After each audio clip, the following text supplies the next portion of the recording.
Allahu Akbar, Allahu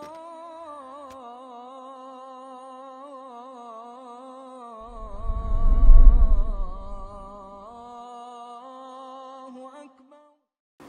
Bismillah.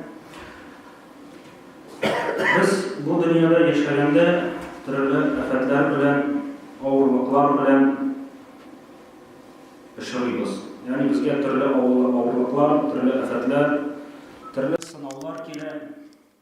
Hamma shu sinovlarni yaxshi g'ana o'tar uchun ham shul og'irliklarni yengil g'ana ko'tarir uchun bizga umid beruvchi yoki qiyinlik beruvchi kishi kerak, so'z kerak ko'p ishroqda. Bizning xalq ko'p ishroqda turli xurafatlarga ishonadi. Ya'ni agarda qora pisi o'tsa, turmushing buziladi deb, shulay kuzgunib o'tsang, shulay yo'q eshik orqali isanlashsang, shulay yo'q uyingdan chiqib ketib kiri uyingga qaytsang, turli hollarni og'irliklar bilan beylaylar.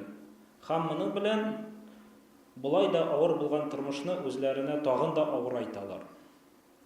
Bulay da ağır bo'lgan turmushni tag'in da o'zlarini pessimizm yasaylar. Ham Peygamberimiz sallallohu alayhi va sallam kirisincha edi. O nashul xurafatlarga ishonimdan tiya edi.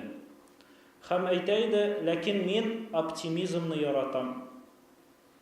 Ya'ni kishiga qiyinlik bera turgan, kishilarga botirlik bera turgan so'zlarni yaratam deydi. Ham biz mana shunday so'zlarga ko'p ishroqlarda muhtoj bo'lib qolamiz. Biz bilirga tiyishmiz, onlarga tiyishmiz.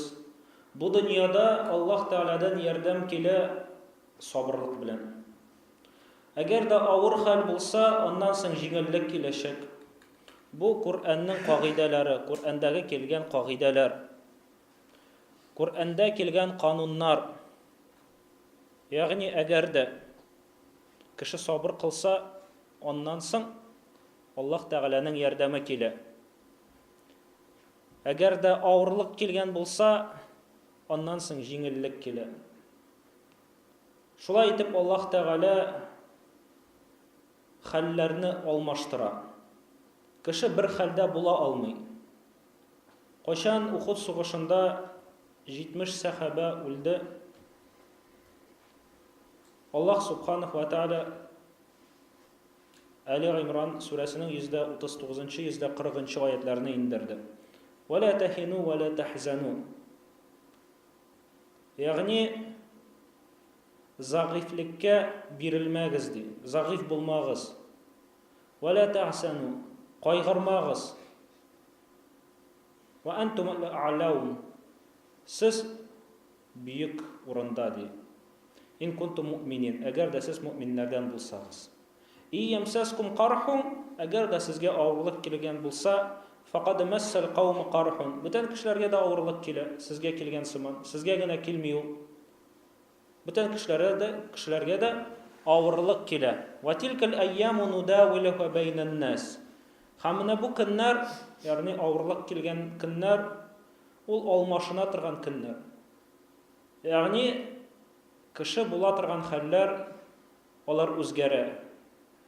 Quvvatlik bo'la, onlarning zag'iflik kela, zag'iflik kela, onlarning quvvatlik kela, og'irlik kela, onlarning yengillik kela, yengillikdan so'ng tag'in og'irlik kela, siyinish bo'la, onlarning qayg'u kela. Mana shulay kunlar bu dunyoda. Ular gil almashinalar.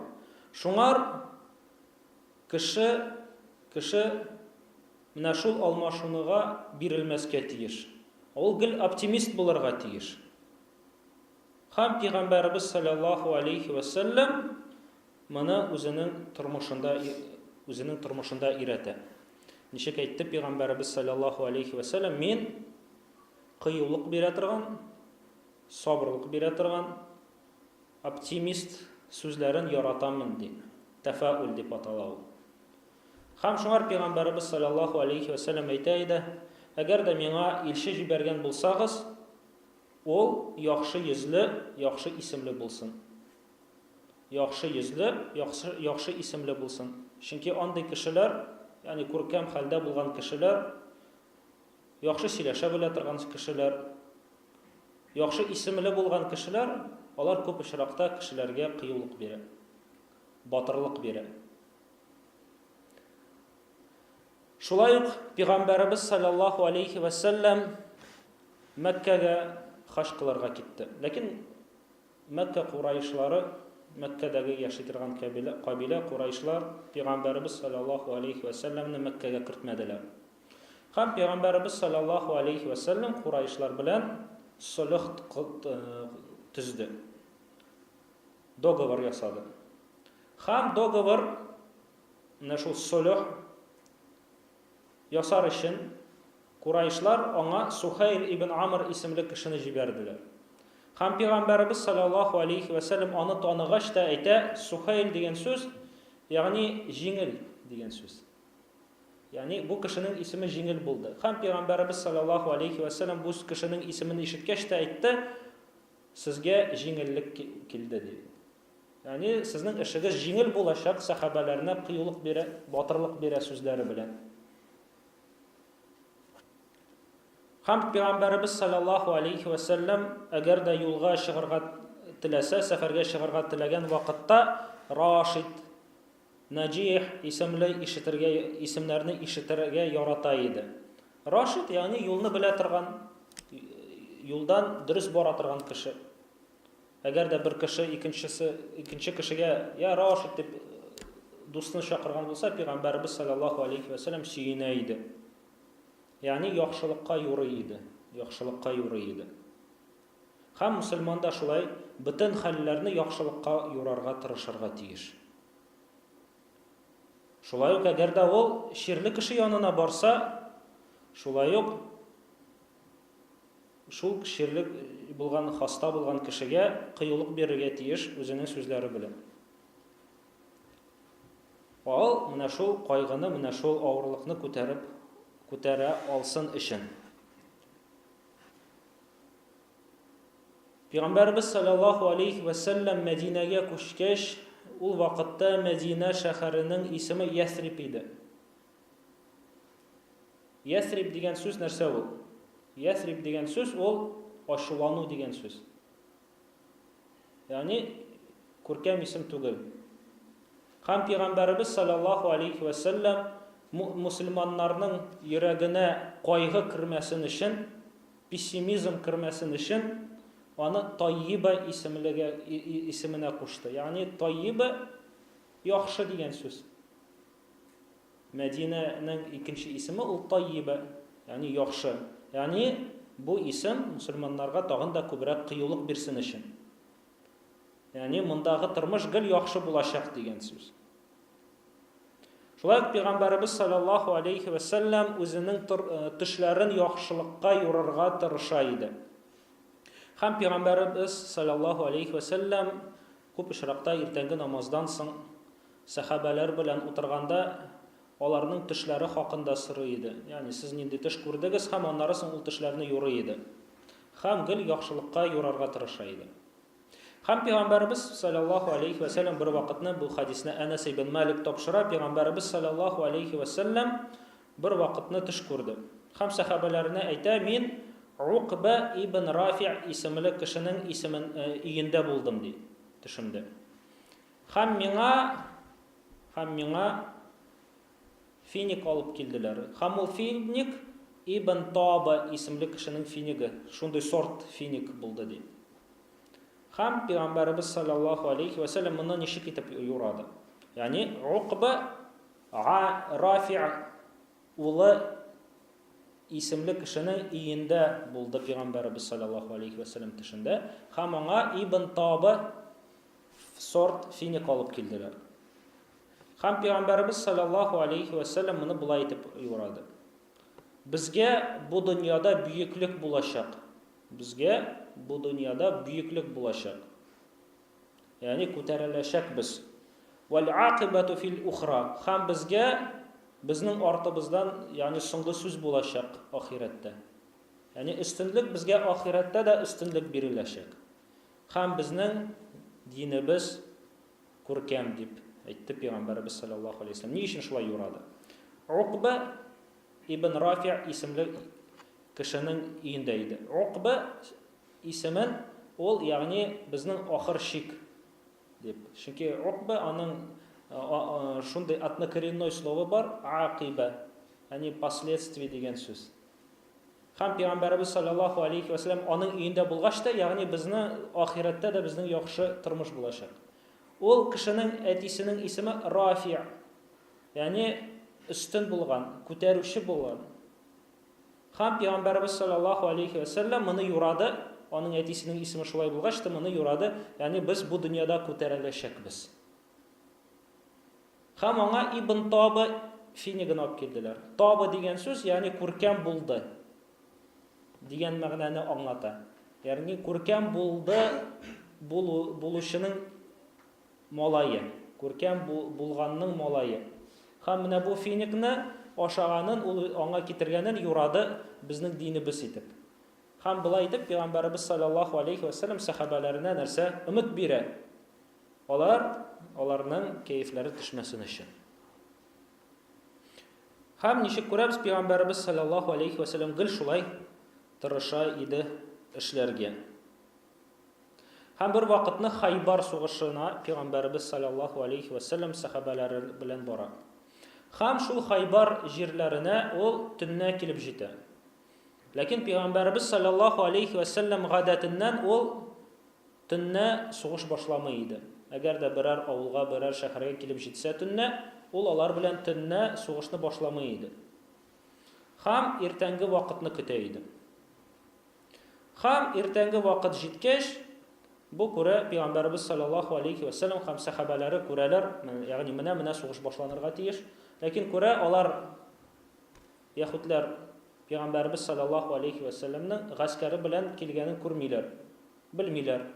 Һәм алар үзләренең йорт хайваннары белән, кем балта белән, кем матик белән шулай эшкә чыгалар инде.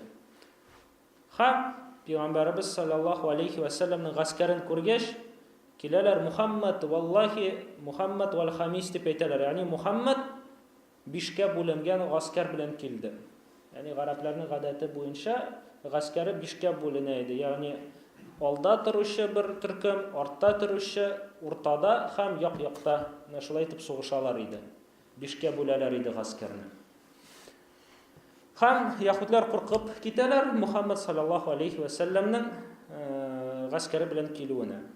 Һәм анда ничек күрәбез, алар берсе матик белән чыга, икенчесе балта белән чыга, икенчесе иген урар өчен әйбер белән чыга. Һәм бу бөтен әйберләр нәрсәнедер вата. Нәрсәнедер вата, нәрсәдер җимерә. Балта инде ул агачны җимерә, матик ул җирне җимерә. Һәм менә шулай итеп Пәйгамбәрбез саллаллаһу алейһи ва саллям аларның кулларында бу коралларны күргәч тә әйтә, Хайбар җимерелде ди. Бу җимерә торган коралларны күргәч, юрый нәрсәгә? Хайбар җимерелде ди. Ягъни Аллаһ Тәгалә безгә аны бирде ди. Менә шулай итеп сахабаларына нәрсә? Оптимизм кертә, кәефләрен күтәрә. Шулай ук Пәйгамбәрбез саллаллаһу алейһи ва саллям 10нчы елда аның абыйсы үлә, Абу Талиб, һәм хатыны үлә, Хадиджа. Һәм алар икесе дин башланганда икесе дә бу диннең терәге иделәр. Абу Талиб Пәйгамбәрбез саллаллаһу алейһи ва саллямны дошманнардан саклый иде. Хатыны Хадиджа матди яктан тәэмин итә иде һәм Пәйгамбәрбез саллаллаһу алейһи ва саллямга гел киңәш биреп тора иде. Һәм алар бер елны үләләр. Һәм моннан соң Курайшларның Пәйгамбәрбез саллаллаһу алейһи ва саллямга карата газаплары тагын да күбәя. Хәтта бер кеше Пәйгамбәрбез саллаллаһу алейһи ва саллямның башына кым кыеп китә. Икенче кеше намазда аны буа. Өченче кеше аның өстенә диянең эшәкләрен куя намаз вакытында. Һәм менә шулай итеп тилмертә башлыйлар. Һәм Пәйгамбәрбез саллаллаһу алейһи ва саллям Таиф шәһәренә китә. Бәлки анда ярдәм булмасмы микән? Ләкин Таиф кешеләре аны таш атып куып чыгаралар. Һәм Пәйгамбәрбез саллаллаһу алейхи ва сәлләмнең хәтта менә шул атылган ташлардан үткән юлдан бөтен аяклары канга баткан булды. Һәм шул вакытны килә фәрештә һәм әйтә: "Теләсәң, мин аларны юк итәм" ди. "Теләсәң, мин аларның өстенә тауны төшерәм" ди. Һәм Пәйгамбәрбез саллаллаһу алейхи ва сәлләм өммәтен бер кашан да өзми, гел кыюлык аның йөрәгендә, гел оптимизм. Һәм әйтә: "Юк, бәлки Аллаһ Тәгалә өмет итәм" ди. Аллаһ Тәгалә алардан Аллаһ Тәгаләгә гыйбадәт кылучыларны чыгара дип. Ягъни өмет бирә. Үзенә дә, булачак сахабаларына да. Пәйгамбәрбез саллаллаһу алейхи ва сәлләм бирешми иде авырлыкларга. Тырыша иде бирешмәскә шундый авырлыкларга. Чөнки авырлыкларга бирешү, шул переживаниялар, алар бер нәрсә дә үзгәртми чынлыкта. Без кайгырабыз күп очракта, ләкин кайгырып утыру гына ул бер нәрсәне дә үзгәртми. Ул бәлки киресенчә безне хәлебезне генә төшерә. Безне эштән генә арындыра.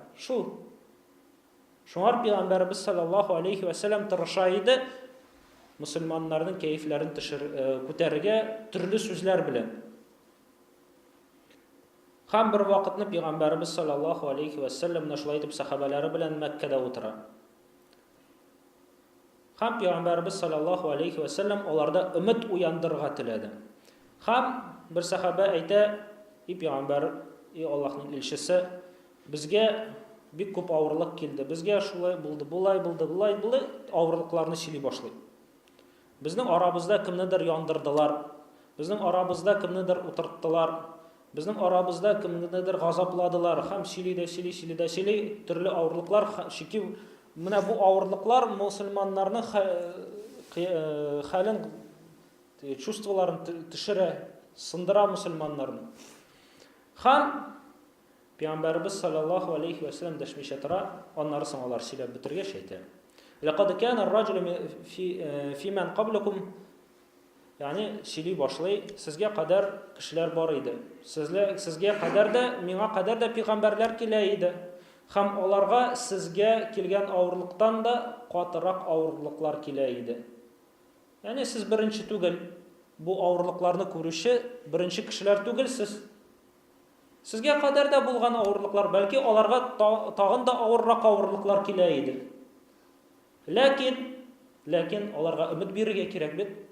Пәйгамбәрбез саллаллаһу алейхи ва сәлләм әйтә: "Бу дин шулай итеп күтәреләчәк, хәтта атка утырып кеше Йемен җиреннән, Санаа шәһәреннән Шам җирләренә, Сирия җирләренә, Иордания җирләренә барачак. Һәм юлында Аллаһтан башка һәм бүредән башка беркемне дә курыкмаячак.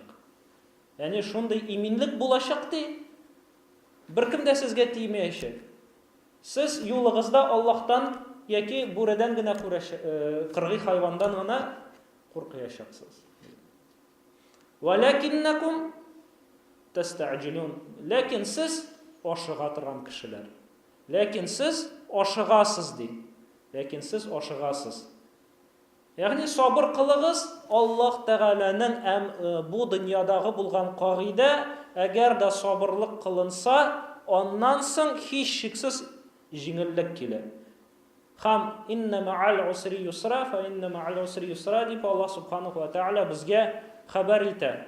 Кагыйдә бирә. Дөреслектә авырлык белән җиңеллек, дөреслектә авырлык белән җиңеллек ди. Һәм Пәйгамбәрбез саллаллаһу алейхи ва сәлләм шулай итеп сахабаларын тәрбияли иде. Ягъни бирешмәгез кайгыга. Пессимист булмагыз. Гел һәр хәлдә нәрсә кәефегезне күтәрә торган сүзләрне, кәефегезне күтәрә торган эшләрне эзләгез ди. Һәм шулай итеп күтәргә тели иде. Мисал итеп китерергә була, Пәйгамбәрбез саллаллаһу алейхи ва сәлләм Мәккәдән Мәдинәгә күченә. Һәм шул вакытта алар бер тау тишегенә керәләр. Мөшрикләрдән качыр өчен. Һәм Абу Бакр әйтә, куркып, әгәр дә аларны куып тоталар, һәм алар шул пещерада яшеренеп утыралар. Абу Бакр әйтә, Пәйгамбәрбез саллаллаһу алейхи ва саллям шул яшеренгән вакытта, әгәр дә алар аяклары астына караган булсалар, безне күрәчәкләр ди. Әгәр дә алар безне үзләренең аяклары астына карасалар, безне күрәчәкләр ди. Һәм Пәйгамбәрбез саллаллаһу алейхи ва саллям кыюлык бирә Абу Бакрга. Батырлык нәрсә дип? Я Абу Бакр, и Абу Бакр, ничек уйлыйсың, нәрсә булар ике кеше белән, әгәр дә аларның өченчесе Аллаһ булса ди. Нәрсә булар ике кеше белән, әгәр дә аларның өченчесе Аллаһ булса ди. Аллаһ ярдәмче булса ди. Ягъни аннан да олорак, зуррак ярдәмче юк бит. Шулай бит. Бөтен ярдәм чөнки чынлыкта аныкы гына. Һәм Абу Бакрның шул вакытта кәефе күтәрелә. Шулай Пәйгамбәрбез саллаллаһу алейхи ва саллям Мәдинәгә күченгәч, урнашыр өчен Мәдинәнең иң бөек урынын сайлый. Ул инде Бану Амр ибн Ауф яши торган урын була. Ни өчен? Моны галимнәр Ибн Хаҗар аль-Аскалани әйткәнчә, ягъни Пәйгамбәрбез саллаллаһу алейхи ва саллям бу урынны, бөек булган урынны сайлый, ягъни дин күтәрелер дип юрап. Ягъни юрый нәрсәгә?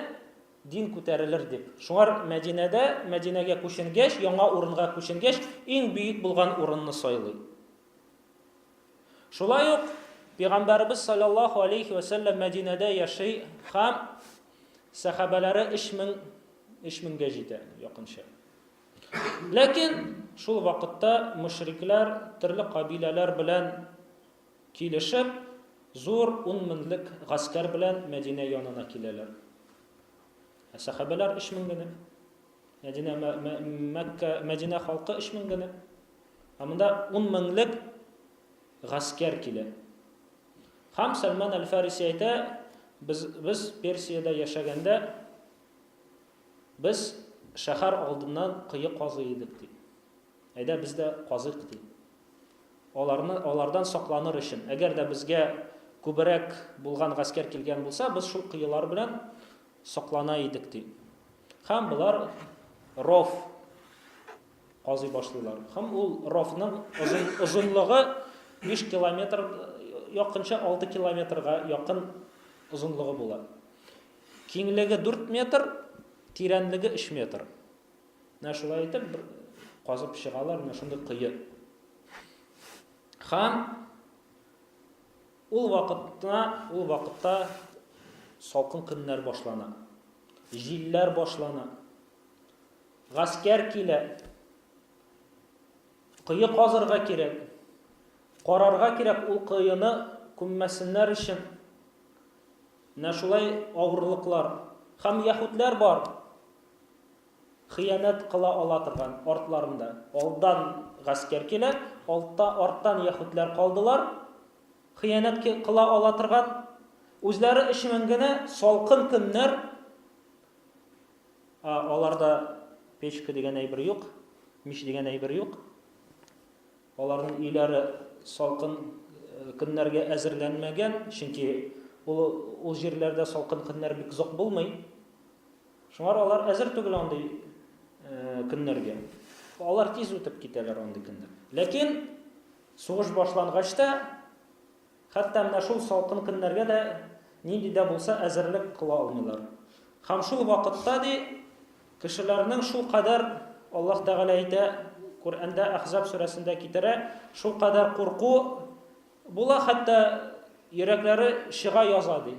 Ягъни муеннарына хәтлек күтәрелде ди. Һәм шул вакытны Пәйгамбәрбез саллаллаһу алейхи ва саллям батырлык бирер өчен мусламанга нәрсә ди? Ала да шул әйбер җир казыр өчен, корал җир казыр өчен, һәм әйтә: Аллаһу акбар, миңа Шам бирелде ди. Шам җирләре, шул Иордания, Сирия җирләре бирелде ди. Аның ачкычлары миңа бирелде ди. Һәм мин аларның сарайларын күрәм ди. Аннары соң бисмилла, Аллаһу акбар дип кычкыра, тагын җиргә суга. Һәм әйтә: Аллаһ белән ант итәм ди, мин Мәдәйин шәһәрләрен күрәм ди. Һәм мин аның ак сарайын күрәм ди. Бу урынымнан алар аның ак сарайын күрәм ди. Хам бисмилла, Аллаху акбар дип кычкыра тагын Пәйгамбәрбез саллаллаху алейхи ва саллям өченче тапкыр җиргә суга. Хам әйтә, миңа Йемен җирләре бирелде ди. Хам мин Санаа шәһәренең ишекләрен күрәм ди. Ягъни шулай итеп, ягъни нәрсә? Бу дин курыкмагыз, дәвам итәчәк. Бу дин алар булай гаскәр белән килсәләр дә курыкмагыз. Аллаһ Тәгалә менә миңа күрсәтте, ягъни Шам җирләрен күрсәтте. Мәдәин җирләрен күрсәтте. Йемен җирләрен күрсәтте. Ягъни динебез шул җирләргә хәтлек җитәчәк. Курыкмагыз дип сахабаларга нәрсә пессимист булырга бирми, курыкырга бирми, рөхсәт итми. Батырлык күрсәтә, бәлки үзе дә килеп шул ташларны бәрә. Шулай Ади ибн Хатим Пәйгамбәрбез саллаллаху алейхи ва саллям янына килә һәм зарлана. Ади ибн Хатим Пәйгамбәрбез саллаллаху алейхи ва саллям янына утыра һәм бер кеше килә. Ади ибн Хатим яныннан уза. Ади ибн Хатим ул бик дәрәҗәле кеше иде үзенең кабиләсендә. Ул башта Пәйгамбәрбез саллаллаху алейхи ва саллямнан качкан иде, аннары соң иде исламны кабул итер өчен аның янына кире килде. Һәм исламны кабул итә. Һәм менә Пәйгамбәрбез саллаллаху алейхи ва саллям белән утыра. Һәм бер кеше килә һәм үзенең фақирлыгына зарлана. Менә минем акча юк, мин ашарга юк бер нәрсә дә, менә шулай зарланып килә. Икенче кеше килә, әйтә, менә шул җирдә разбойниклар йөри ди. Бер ничек тә сәүдә кылып булмый ди. Нәрсә эшләргә микән? Һәм күп кеше шулай аның янына килә. Бу исламны кабул итәм дип килде. Исламны кабул итте. Һәм күрә мусламаннар загыйф хәлдә. Ягъни берсе зарлана, икенчесе зарлана, өченчесе зарлана килә Пәйгамбәрбез саллаллаху алейхи ва саллям моның кәефе төшә. Һәм Пәйгамбәрбез саллаллаху алейхи ва саллям мине сизеп ала. Ул бит теләми сахабаларның кәефе төшүен, шулай бит күргәнебезчә.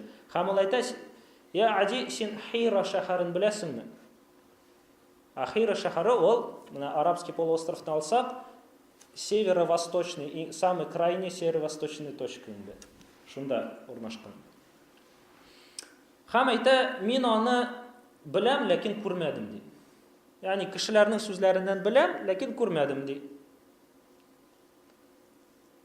Һәм ул вакытта ул гарәпләрнең шәһәре иде, ләкин перслар астында иде. Ягъни персларныкы иде.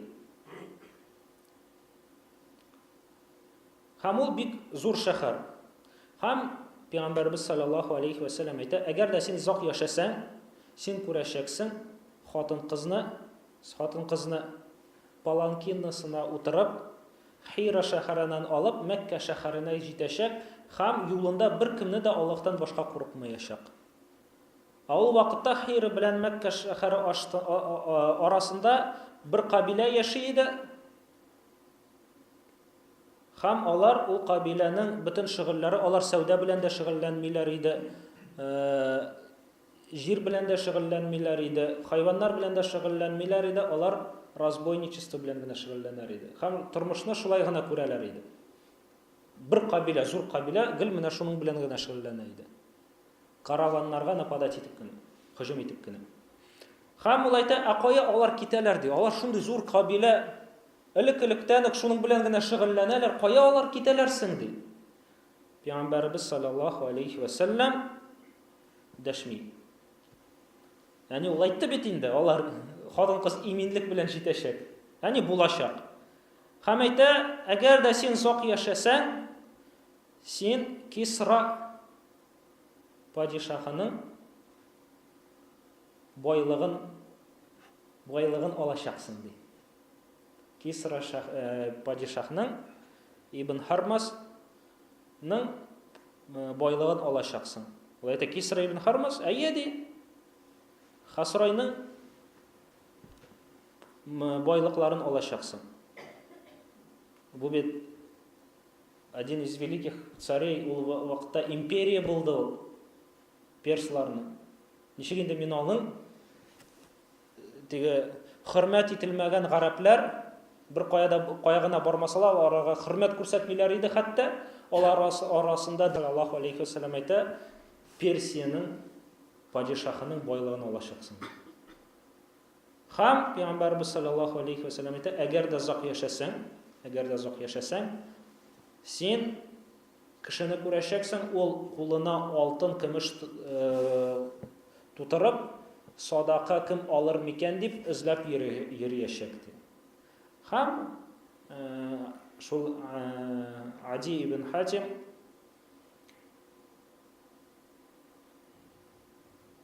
зак кына яшәде һәм әйтә, мин күрдем ди, хатын-кызның менә шулай Хира шәһәреннән алып Мәккәгә таваф кылырга килгәнен. Һәм мин булдым үзем персларны җиңүчеләрдән. Ягъни без анда аның балта белән алып, аларның байлыкларын бүлә идек ди. Алтын байлыкларын бүлә идек ди. Һәм әгәр дә сез израк яшәсәгез ди, үзенең алдында утыручылар янына әйтә, утыручыларына әйтә, сез Пәйгамбәрбез саллаллаһу алейхи ва саллям әйткән сүзләрне күрәчәксез ди. Менә шулай итеп Пәйгамбәрбез саллаллаһу алейхи ва саллям аның кәефен күтәрә. Пәйгамбәрбез саллаллаһу алейхи ва саллям Мәккәне яулап алгач та Малик ибн Ауф исемле кеше аңа каршы гаскәр җыя. Һәм гаскәрдә булган кешеләргә әйтә, сез үзегез белән сугышка хатыннарыгызны, балаларыгызны һәм байлыкларыгызны алыгыз. Бөтен нәрсәне үзләрегез белән алыгыз. Ни өчен? Үзегезне, ягъни ният булсын өчен сезнең арагызда үзегезне коткарырга һәм гаиләне коткарырга. Ягъни әгәр дә сез артка чигенсәгез, сезнең артыгызда гаиләгез булачак. Һәм бу сезгә артка чигенергә бирмәячәк. Ягъни менә бу Малик ибн Ауф нәрсә оптимизм бирә. Һәм Пәйгамбәрбез саллаллаһу алейхи ва саллямның разведчиклары Пәйгамбәрбез саллаллаһу алейхи ва саллям янына килгәч әйтә, менә шундый ният белән алар чыктылар. Бик авыр булырдыр алар белән сугышырга ди.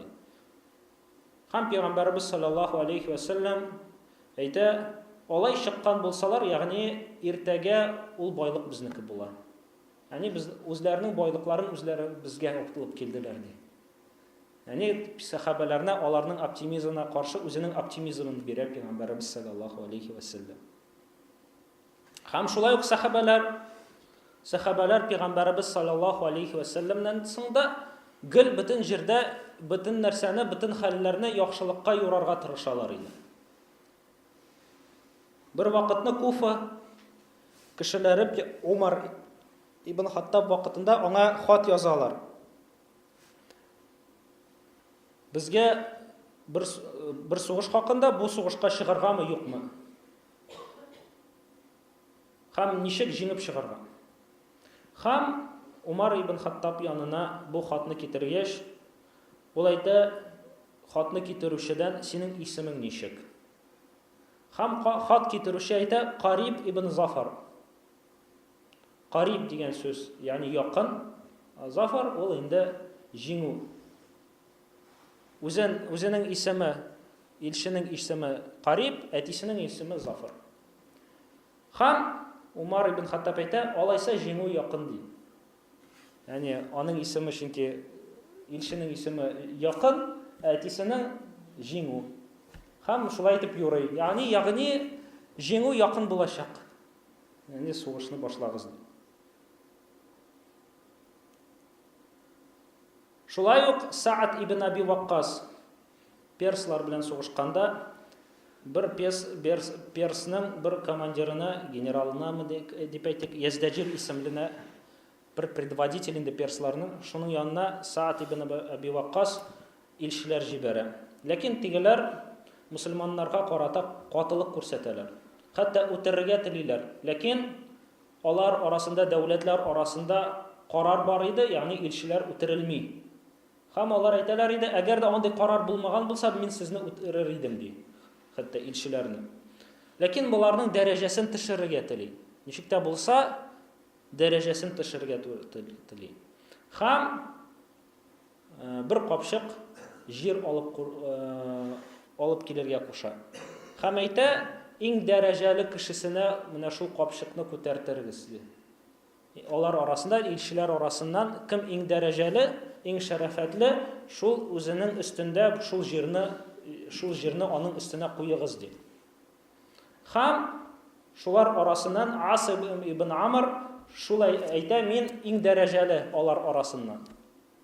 Һәм шул капчык белән булган җирне өстенә күтәрә, һәм Саат ибн Аби Ваккас янына бара. Һәм әйтә, сөен ди, Аллаһ Тәгалә аларның җирләрен безгә бирде ди. Менә алып килдем ди. Шулай итеп мусламаннарга нәрсә? Тагын да кыюлык бирә, батырлык бирә. Яни алар нәрсә теләделәр? Кимсетергә мусламаннарны шуның белән өсләренә җир куеп, алар кайтып нәрсә? Безгә җир бирелде, үзләре безгә җирләрен тапшырды дип шулай итеп юрыйлар. Һәм Рустум, тоже бик известный предводитель, шул персларның ул әйтә, менә шул хәбәрләрне ишеткәч, кашан менә бу Яздәҗир шулай эшләгәнен ишеткәч, ул әйтә, мин шикләнмим ди, ул үзенең җирләрен аңа бирде дип. Үзенең җирләрен аларга тапшырды дип. Чөнки моның белән ул аларны кимсетмәде, бәлки киресенчә кәефләрен күтәрде ди.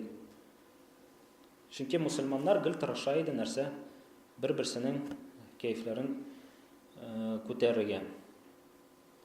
Шулай ук мусламаннар сугышкан вакытта үзләренең гаскәрләрен алып бара торган кешеләрне гел Мансур дип атыйлар иде. Мансур кем ул? Кемгә җиңү бирелде. Һәм сугыш башлангач та я Мансур дип кычкыралар иде. Ягъни үзләренең предводительләренә я Мансур дип кычкыралар иде, нәрсә? Кыюлык күтәрелер өчен. Оптимизм күтәрелсен өчен. Шулай ук алардан соң, сахабалардан соң булган кешеләр мусламан тарихларында шулай ук тырышалар иде, гел мусламаннарга ничек тә булса оптимизм бирергә. Шулай ук Нуруддин исемле бер предводитель шулай ук рахимахуллах Кудс җирләрен крестоносцылардан чистартыр өчен, ягъни мусламаннарга кире кайтарыр өчен шул Палестина җирләрен куша минбар ясарга. Агачтан булган минбар. Һәм иң яхшы плотникларны шакыра. Һәм әйтә, мусламаннарның күзләре алдында алар менә бу минбарны яхшы итеп ясагыз ди. Мин бу минбарны Акса мәчетенә барып, шунда куеп, шунда хутбә сөйләячәкмен ди. Ягъни уже готовится нәрсә? Завоевать это. Мусламаннарның кыюлык булсын өчен менә хәтта предводитель башлады нәрсә? Уже әзерләнергә, хутбә сөйләргә Акса мәчетендә. Ләкин ул теләгәненә ирешми, һәм менә минбар ясалган вакыттан алып, шул Палестина җирләренә мусламан кире кайтуга инде 20 ел үтә, һәм Салахуддин керә. Шул җирләргә Салахуддин кирә, һәм ул куша менә шул минбарны алып килергә, һәм шул минбарга менеп вәгазь бирә. Шул минбарга менеп вәгазь бирә. Ягъни менә шулай итеп алар тырышалар ди, ничек тә булса бөтен нәрсәне яхшылыкка юрарга. Нинди дә хәл булмасын, хәтта нинди генә авыр булмасын, авырлыклар килмәсен, гел менә шул авырлыкларда позитив табалар иде. Һәм мусламаннар да менә мусламаннар арасында да кешеләр шундый булырга тиеш. Гел позитив эзләргә. Чөнки без күп политика турында сөйләшәбез, бәяләр турында сөйләшәбез, бензин турында сөйләшәбез, һәм менә бу әйберләр безгә нәрсә күп негатив бирә. Ә без киресенчә позитивны яшәргә тиешбез. Бу негатив безне бетерә. Безнең сәламәтлегебезне бетерә, безнең рухыбызны бетерә, безне гамәлдән арындыра. Ә безгә позитив кирәк. Һәм күрәбез, Пәйгамбәрбез саллаллаһу алейһи ва саллям нинди генә авырлык булмасын, гел позитивны мыслил. Һәм сахабалары да шундый булды. Һәм алардан соң килгән галимнәр дә. Пәйгамбәрбез саллаллаһу алейһи ва саллям үлгәч, Абу Бәкр Мәдинәдә түгел иде. Мәдинәдән якын иде. Һәм аңа хәбәр ирешкәч, ул ашыкты Мәдинәгә килергә. Һәм шул вакытта мунафиклар тарата башладылар хәбәр, ягъни менә Мөхәммәд үлде, менә ансыз нәрсә эшлибез микән? Ансыз эш бармас инде дип, менә шулай нәрсә негатив бирә башладылар. Мөселманнарның кәефләре төшеп, бу дин бетсен өчен. Чөнки булай башлана, җимерелү шуннан башлана. Әгәр дә позитив бетә икән кешеләр, әгәр дә кешеләр гел зарлана гына башлый, гел яхшылык турында сөйләшми башлыйлар, бу очракта кәеф төшә, бу очракта гамәл туктала. Һәм Умар ибн Хаттаб минбәргә менә дә һәм әйтә: "Юк, Аллаһ белән ант итәм, үлмәде Аллаһның илчесе." Кем шулай әйтә? وَلَا يَبْعَثَنَّهُ اللَّهُ وَلَيُقَطِّعَنَّ أَيْدِيَ الرِّجَالِ وَأَرْجُلَهُم. Һәм Аллаһ Тәгалә аны кире кайтарачак, һәм ул шулай әйтеп йөрүче кешеләрнең, үлде дип әйтеп йөрүче кешеләрнең кулларын, аякларын шабачак. Ләкин ул Гыйса менгән сыман, күккә күтәрелгән сыман күтәрелде ди. Һәм күп мусламаннарга менә бу Пәйгамбәрбез саллаллаһу алейхи ва салламның үлүе бик авыр булды. Шуңар Умар ибн Хаттаб шундый сүзләр әйтте. Ләкин Абу Бакр кайта Пәйгамбәрбез саллаллаһу алейхи ва салламның йөзен ача, һәм ул безнең умматыбызның иң фақих булган, иң галим булган кешебез. Аллаһ аннан разы булсын, ул әйтә: "Тибта хайян ва мәйтан", син яхшы булдың тире хәлдә һәм үлгән хәлдә. Пәйгамбәрбез саллаллаһу алейхи ва салламны үбә һәм йөзен яба, аннарсын минбәргә менә һәм әйтә, Аллаһ Тәгаләне мактый, салаватлар әйтә, аннарсын әйтә: "Кем Мухаммадка гыйбадат кылган булса, Мухаммад үлде. Кем Аллаһ Тәгаләгә гыйбадат кылган булса, Аллаһ Тәгалә тире, бер кашан да үлмәячәк", дип мусламаннарның кәефләрен күтәрә. Һәм әйтә: "Ва ма Мухаммадун илля расулун".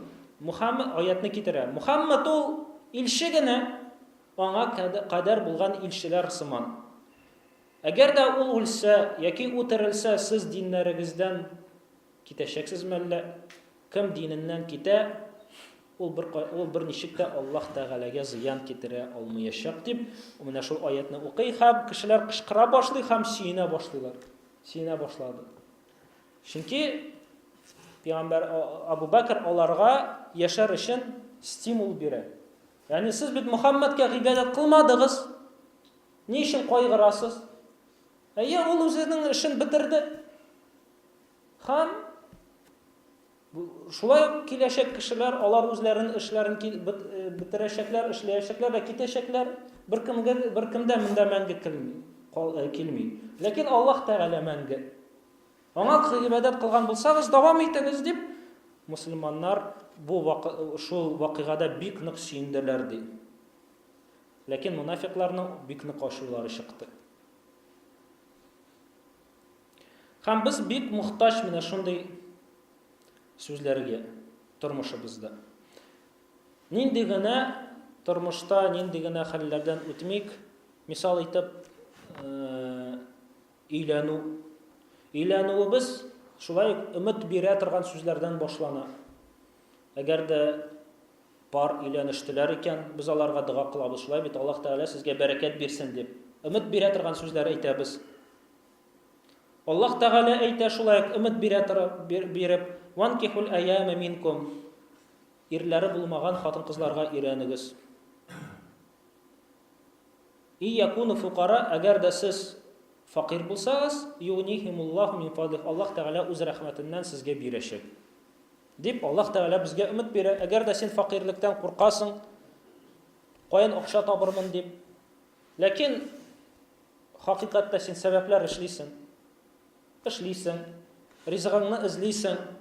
Аллаһ Тәгалә әйтә: "Өйләнергә булсаң, өйлән" ди. Аллаһ Тәгалә сиңа ризыгыңны бирәчәк. Ягъни нәрсә? Өмет бирә. Шундый важный булган эшләрдә.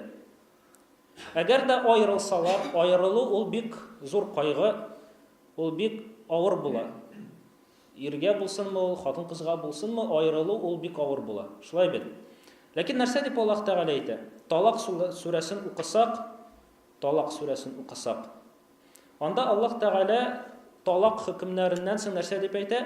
Саяджалуллаху ба'да усрин юсра. Аллаһ Тәгалә авырлыктан соң җиңеллек бирәчәк.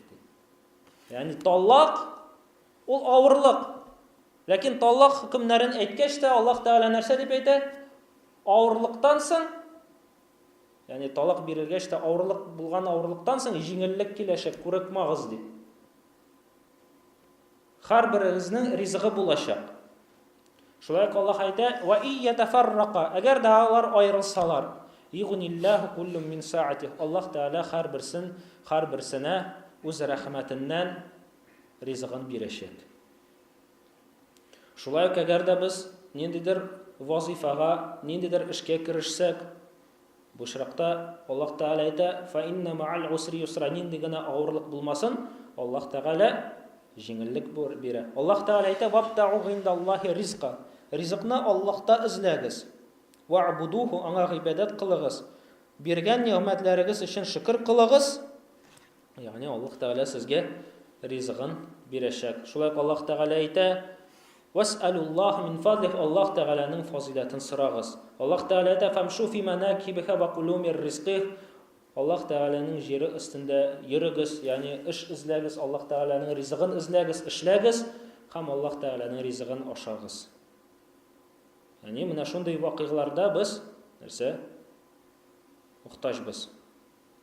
Гел үзебездә батырлык табырга. Шулай ук сәфәргә чыксак та Аллаһ Тәгалә Пәйгамбәрбез саллаллаһу алейхи ва саллям дуга кыла иде. Ягъни: "Я Аллаһ Тәгалә, мине сәфәрдә булган авырлыклардан сакла, бәла-казалардан сакла, миннән калган соң гаиләмне, малымны сакла", дип Пәйгамбәрбез саллаллаһу алейхи ва саллям дуга кыла иде. Һәм менә бу дуга ул шулай ук батырлык бирә кешегә. Шулай ук дәгъват кылганда кирәк. Шулай ук балаларны тәрбияләгәндә, ягъни шундай отчаяниегә бирелмәскә. Аллаһ Тәгаләнең рәхмәтеннән үзеңнең өметеңне үзмәскә. Мисал итеп, Мухаммад аль-Фатих, ул Османский империяның бер падишаһы инде. Һәм ул Константинопольне завоевал. Ләкин ничек тәрбияләнде ул? Әнисе аны бәләкәй чакта, ул кашан сабый булды, иртәнге намаздан чыгара иде һәм Константинопольның диварларын күрсәтә иде, стеналарын. Һәм әйтә иде: "Я Мухаммад, бу стеналарны син ачачаксың", ди. Бу булган, бүйек булган кыймаларны, капкаларны син ачачаксың, ди. Һәм Мухаммад бәләкәй бала, ничек мин? Загыйф, зур стеналар. Күпме мусульманнар тырыштылар, берничек тә үтә алмадылар. Һәм әнисе әйтә иде: "Куръан белән, султанлык белән, корал белән һәм кешеләрне яратуы белән. Әгәр дә менә шул дүрт әйберне үзеңдә булдырсаң, ди, булачак", ди. Менә шулай итеп, малаена нәрсә? Стимул бирә иде. Куръан белән, падишаһлык белән, корал белән һәм кешеләр яратса син, ди. Һәм шулай булды да. Аны бик нык ярата иде халык. Бик нык ярата иде халык. Һәм шулай итеп без үзебезнең җаннарыбызны тынычландырырга тиешбез. Йөрәкләребезне тынычландырырга тиешбез. Чөнки өмет ул безгә алга барырга көч бирә. Һәм өметле булган кеше ул Аллаһ Тәгаләгә нык иманлы булган кеше. Чөнки Аллаһ Субханаһу ва Тәгалә Пәйгамбәрбез саллаллаһу алейхи ва саллям аннан соң килгән кешеләр, алар бөтенесе өметле иделәр. Һәм нинди генә авырлык булмасын, нинди генә кайгы булмасын, алар гел менә шул кайгыларда, гел менә шундый авырлыкларда гел позитив эзлиләр иде. Һәм безгә дә менә шулай булырга кирәк һәм тырышырга кирәк. Субханаkallahu ва бихамдика, ашһаду ан ла илаха илля анта, астагфирука ва атубу илейк. Аллаһу акбар.